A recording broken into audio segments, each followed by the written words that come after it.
Okay, in today's video, I'm going to talk about passive-aggressive behaviour. It's destructive and deeply unpleasant, but I think there's few of us who haven't experienced it at one time or another. Understanding why people behave this way is the first step to learning to deal with it, to deal with something that's often frustrating and, let's face it, soul-destroying. So in today's video, I'm going to give you some examples of passive-aggressive behaviour and then what you can do about it. So if you're fed up of being targeted by somebody else's passive-aggressive behaviour in your life, then keep watching.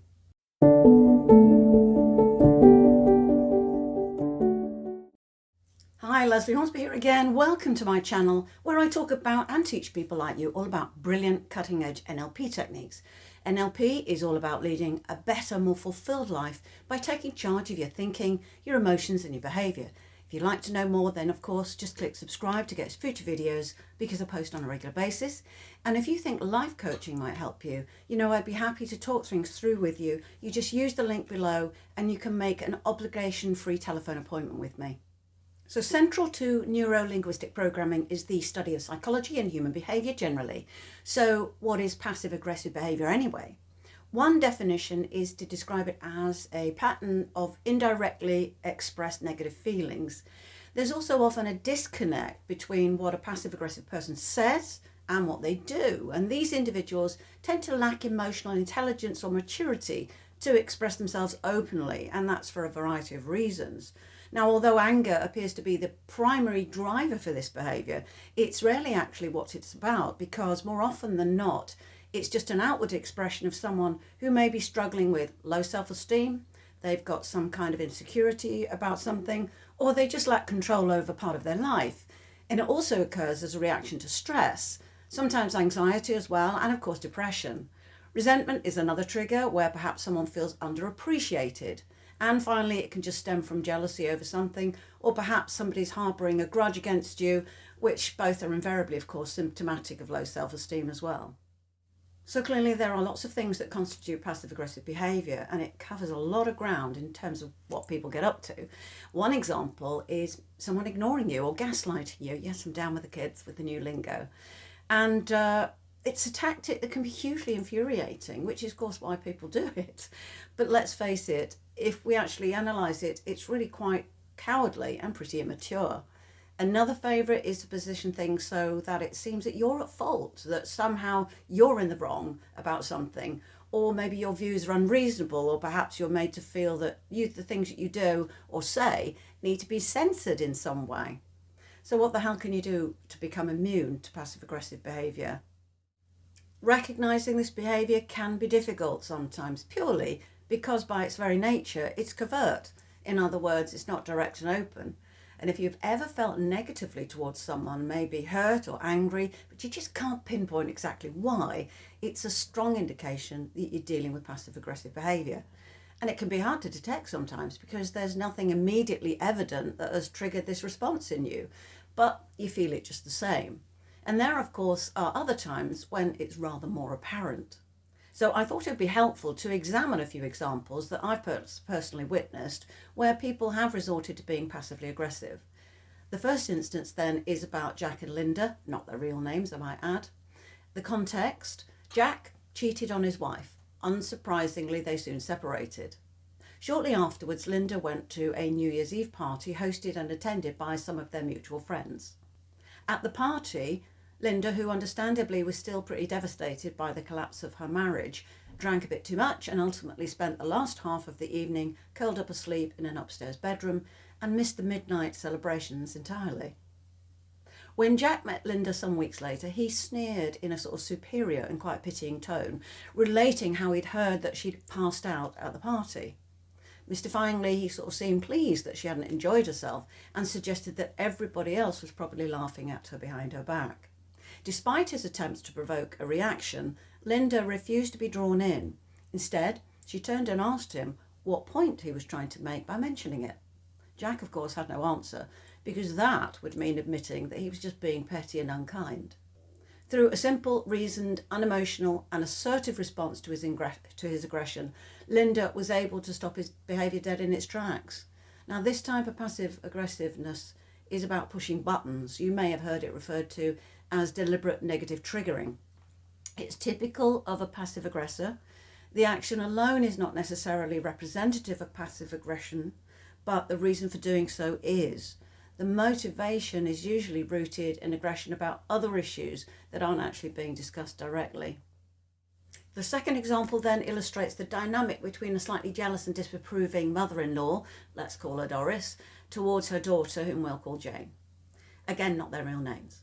Despite years of disguised aggression by Doris, Jane, who was very young at the beginning of the relationship and had been taught to respect her elders, whether they deserved it or not, had always deferred to Doris, allowing her to get away with a lot of indirect but nevertheless unpleasant behaviour. As Jane matured, however, she finally reached her limit of tolerance, and one year Jane and her husband decided to invite Doris on holiday with them, in part because she was by now widowed. The responsibility of keeping Doris occupied, by the way, fell almost entirely to Jane. Paul, Doris's son, rarely altered his routine or made any concessions with regard to his mother when it came to enjoying his holiday. Now, one evening he announced he was going to go to the pub for a couple of pints. With studied calculation, Doris turned to Jane, determined to make it clear she expected her to remain in the apartment, asked what she proposed to do while Paul was out. Now, instead of allowing this manipulation, without hesitation or rancour, Jane simply answered, "I'm going with him, Doris." This particular version of passive aggression is about pretending not to understand or read a situation correctly. And in this scenario, Doris, the passive aggressor, is attempting to exert control through a seemingly innocent assumption that Jane is obliged to remain with her. And again, a final example, again with Doris, Jane and Paul. After a meal out one evening, Paul elected that they would visit a bar before heading home. Now, both Paul and Jane enjoyed a drink, whereas, as I think I previously mentioned, Doris did not. One thing to note here, by the way, is that attempts to make you feel like you're in the wrong is a very strong indicator of passive-aggressive behaviour. In Doris's world, the things that she enjoyed, such as going for long walks or ballroom dancing, were deemed good and wholesome activities. Anything she didn't like much was bad and regarded with disdain, which in itself is another example of passive-aggressive behaviour. Jane often kept pace with her husband when they drank together, and Paul would never stop at just one pint of beer. He was soon ready for a second pint, and on being asked what she would like, Jane responded that she would have the same. Doris, who not only didn't approve of drinking, but by then had also had enough of sitting in the bar and was eager to leave, couldn't contain herself. Affecting a tone of mock disbelief, she turned to Jane and said, "Another? My, you must be thirsty." Jane's tactic was, of course, to ignore her. Now notice how indirectly Doris tries to manipulate and shame Jane. This kind of passive-aggressive behaviour is an attempt to criticise, to stop or alter behaviour of another person without making a direct request or an aggressive gesture. So there you have just a small sample of how passive-aggressive behaviour can manifest itself. And of course there are loads more. There's people who try to sabotage you, give you the silent treatment, another making backhanded compliments, deliberately excluding you in some way. I mean, the list just goes on. And you yourself may have recognised some of aspects of these scenarios, and you may have faced similar moments in your own life. The fact is, when dealing with passive-aggressive behaviour, it's useful to reflect on your relationship with that person. So maybe consider whether perhaps they habitually treat you as if you've done something wrong. Maybe their tone is superior, as if they're tolerating something you said or did, but they're willing to let it go. There's a suggestion that you need to make some kind of reparation, and all this in spite of the fact that you haven't actually done anything wrong. And if you encounter this attitude, as though the other person is taking the high road over some unknown transgression, then it's pretty likely you're being subjected to passive-aggressive behaviour. The way it works with these kinds of exchanges is that they're often framed in a way that implies your culpability as a given without discussion or explanation. Framing is very recognisable in the context of NLP. It's a technique often employed to adjust a person's perception of things in their life, and it's effective because all our perceptions are open to interpretation and can't really be regarded as representing a definitive reality. Reframing, when used positively, is a tool to allow you to adopt an alternative view of a reality. But when utilised for passive-aggressive purposes, particularly those who are very skilled at it, you'll find that they're attempting to impose their frame onto you. Now, it's really tempting to take the view that if that's the case, you simply ignore them and refuse to accept their frames of events. The problem is, it's not always easy to spot when someone is doing it because we tend to frame things at an unconscious level most of the time.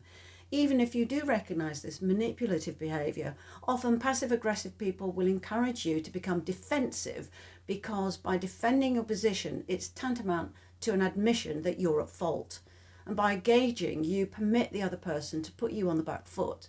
And it begins to feel like you actually do need to defend yourself as if you have done something wrong. Unfortunately, metaphorically speaking anyway, the person with the loudest voice, the one who dominates the way a situation is framed, generally wins the day, particularly when you aren't even conscious of the frame that's being imposed on you.